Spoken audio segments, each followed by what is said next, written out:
As he's walking in the door, it's Steve and Laura time. Let's go.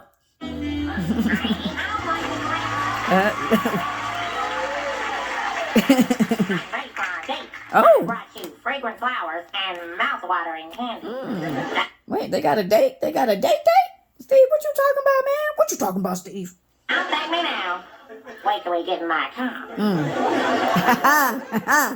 Steve, we don't have a date tonight. Oh, all right. I was bluffing. I was hoping you'd think you forgot. Steve, I think I remember going insane. Lord, stop, girl. Goodness. She said, I think I remember going insane. Woo, girl, you gonna take them words back, girl. You gonna take them words back, Now I'm going to the movies with Maxine.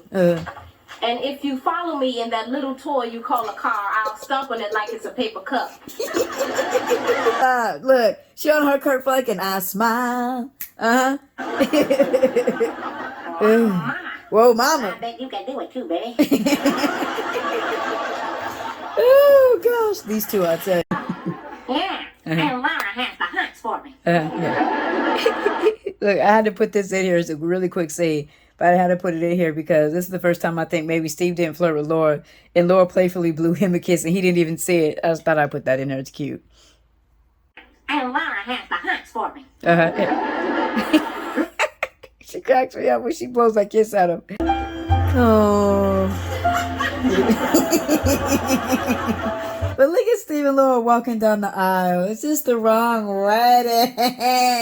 Look at Laura. Laura's like, wait a minute. Why am I dragging you?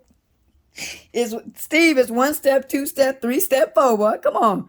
Steve, why are you walking so slowly?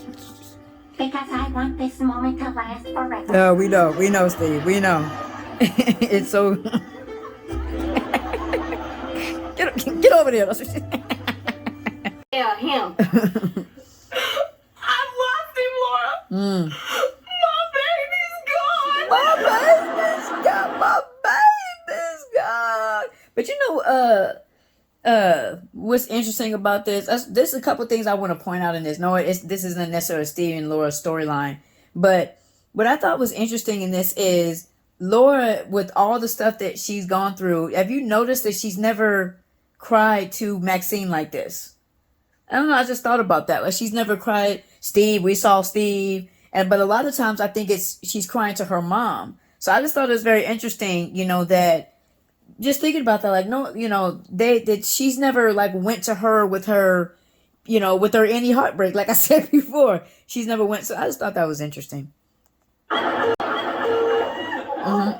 hold on. Somebody's calling on the other line. Hello? And give Narbin mine a leave. Here's Steve, Lord.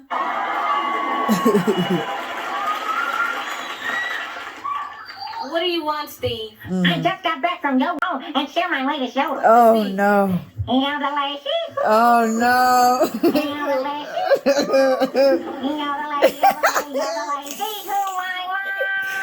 Just had to point this out, man. Look, first of all, I love that Laura is, showing, again, showing high character and showing, that I've said this before about Laura so many times. She is always willing to listen to other people's problems, to whatever it is. But what we really need to point out is people need to start seeing the patience that Laura has with Steve and the love. There ain't no way that somebody gonna, call me yodelay. No, you getting to click them. You know what I'm saying? And you see Laura, she takes, she listens to him and everything. And I just want people to see there has to be some love there, man. This man is yodeling on the other end of your phone and she does not hang up or interrupt him. So I just want people to see that, to see her patience with Steve. Steve, hang on. Maxine's on the other line and she's in the middle of a crisis. So what happened? As soon as that fool got his car fixed up, he dumped me. She tried to tell you, Maxine. Look. Hang on. Steve, Yes, my sultry strudel. I can't talk right now. Maxine's a basket case. Roger just dumped her. I'm just saying, do you want just to point out again though, do you see Laura's patience with Steve to where she has her friend on the other line that's in distress? Do you see the patience? We always look at and we always point out Steve's patience, but we can't overlook when Laura shows patience, and she's showing very good patience with Steve right here. Oh, no. Well, he must have finished fixing up his car. Right. Well, you go soothe your ailing friend, my bodacious brat, first. But he's afraid she'll say no. I to leave her. Hang on. Sweetums, guess what? What? Waldo likes Maxine. He wants to date her, but he's too chicken to ask. You're kidding. Hey, I never kid when it comes to a lot more. I'm just saying, you see again how Steve, this is on the phone. He calls her Sweetums. She doesn't correct him or anything. Lord likes the pet names. Steve. Oh, Steve, stay on the line. Maxine? Yeah. Major scoop. Roger wrecked his car? Waldo likes you. Waldo? Steve, Maxine said she might go out with him. I know. Maxine says she'll go out with Waldo. Ooh. Yo, Waldo. Maxine said she can't wait to go out with you.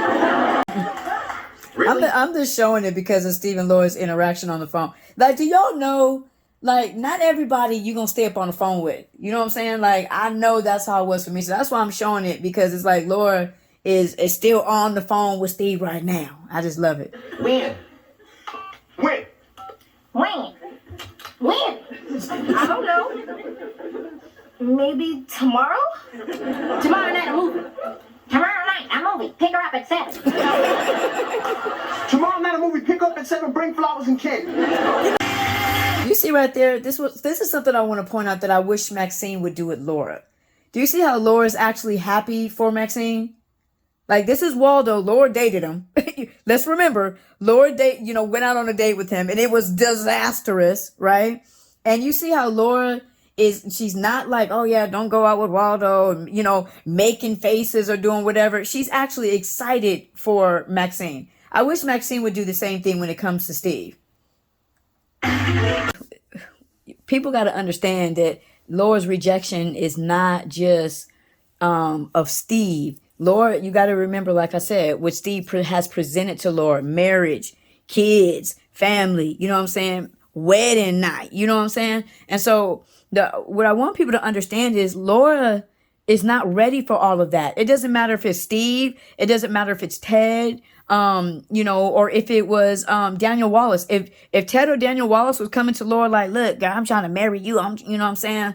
I'm trying to have some kids with you and all that. Laura would be like, okay, she would push back. She would push back because Laura just wants to be 15, you know what I'm saying?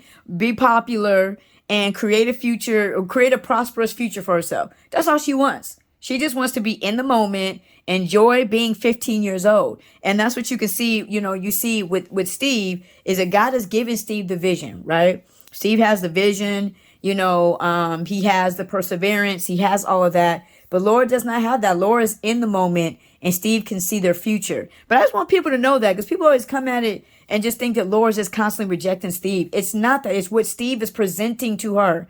And she just wants to be pretty popular in 15.